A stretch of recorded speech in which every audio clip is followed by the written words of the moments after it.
Let me save you some time. Your team doesn't need another pep talk. They don't need a rallying cry, a vision board, or you yelling. They need a plan. Most modern leadership looks like halftime at a bad football movie.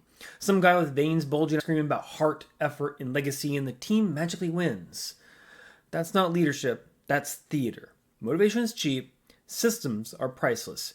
You can talk to your team into feeling good for 10 minutes, but if your foundation sucks, if the plan is vague, if the roles are unclear, if the feedback loops are non existent, no speech in the world can save you. Your job then isn't to pump people up, your job is to program the environment, the structure, the expectations, so then execution becomes inevitable. This is where we flip the script. Welcome to today's episode. Your team doesn't need pep talks, they need programming.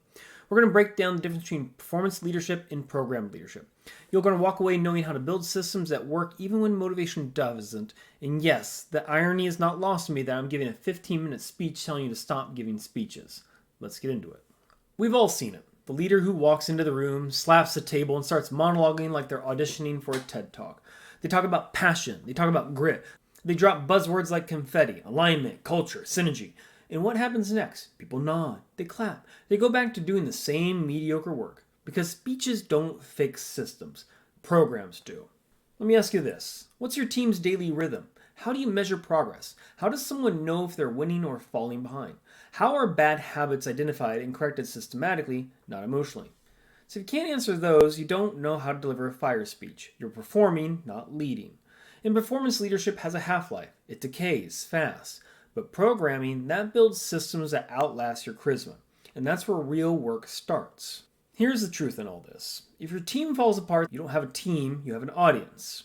You've trained them to rely on your hype, not your own habits. That's fragile. That's unsustainable. That's not leadership. Great teams are built like great athletes, through reps, feedback, structure, and systems that make success the default. And that's the difference between pep talk leadership and program leadership.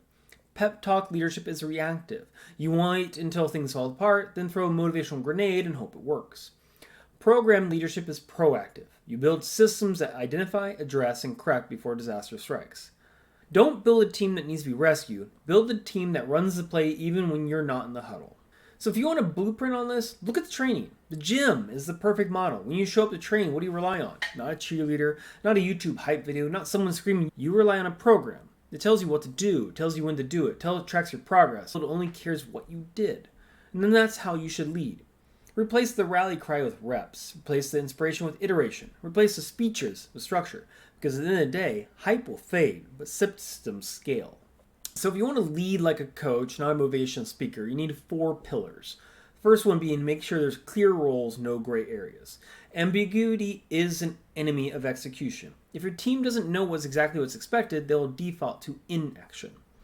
So define every person's 3 core responsibilities. If they win at those 3, they're on track. If not, they need feedback. Number 2, have standard operating rhythms.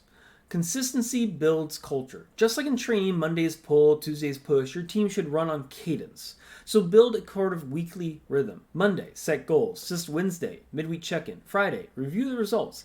Keep it simple. Repeat it relentlessly. This creates accountability without emotion. Feedback without feelings. You don't scream at the barbell when you miss a lift. You assess, adjust, and go again. You can lead your people at the same way, though. So use the fact, feedback, forward formula. Fact. You missed your metric by 12% this week. Feedback. Here's what likely caused it. Forward. Here's what we're going to change next week. No drama, no character attacks, just data and direction. And if your team keeps missing, maybe it's not the team. Maybe the system is broken. Programs aren't sacred. They're iterative.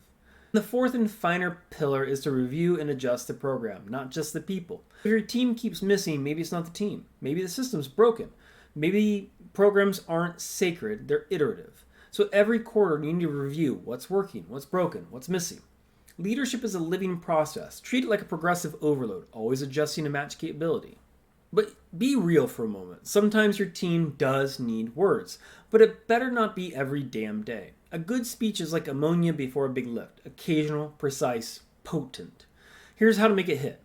Speak after you've modeled. If you're not in the trenches, your words are hollow. Tie it to a mission, not your ego. This isn't about me, it's about us. Ground it to the shared goal.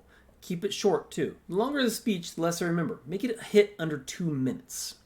and then follow it with action. Words are just air unless they lead to movement. A good speech amplifies a system. A bad one replaces it. You're not here to entertain, you're here to equip. You're not a hype machine, you're a systems engineer for excellence. So stop performing, start programming. Because when the reps are structured, when the rhythm is clear, when the roles are owned, your team doesn't need speeches, they need a plan. And the plan needs to work. This is Dr. Matt, and we are Grit and Determined.